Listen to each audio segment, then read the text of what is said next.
Welcome to Kishore academy. இந்த வீடியோவில் 6ஆம் வகுப்பு தொகுத்தறி தேர்வு 2022ஆம் ஆண்டுக்கான கொஷின் பார்க்க போகிறோம்.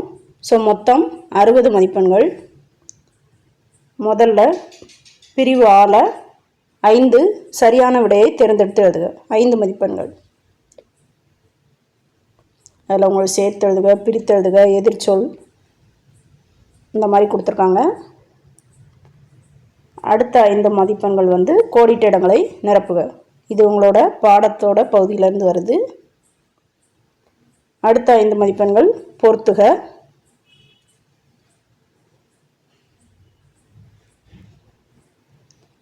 அடுத்ததாக குருவினா கொடுத்துருக்காங்க. மொத்தம் 6 குருவினா கொடுத்துருக்காங்க. அதில் நீங்கள் ஏதாவது 4 எழுதுனா போதும். 8 மதிப்பெண்கள். அடுத்ததாக மனப்பாட பகுதி, மூதுரை பாடலும் ஒரு திருக்குறளும் கேட்டிருக்காங்க. நீங்கள் மனப்பாட பகுதி எழுதும்போது எப்போவுமே அந்த செயலோட தலைப்பு, அதே மாதிரி செயலுக்கு கீழே அந்த செயலை யார் எழுதுனாங்கன்னு அந்த ஆசிரியர் பெயரும் எப்போவுமே எழுதுங்க. அடுத்து இலக்கண கேள்விகள் 3 கேள்வி கொடுத்துருக்காங்க. நீங்கள் 2 எழுதுனா போதும். 4 மதிப்பெண்கள். அதே மாதிரி அடுத்து பாடப்பகுதி 3 மார்க்கு கேள்வி 5 கொடுத்துருக்காங்க. நீங்கள் ஏதாவது 3 எழுதுனா போதும். 9 மதிப்பெண்கள்.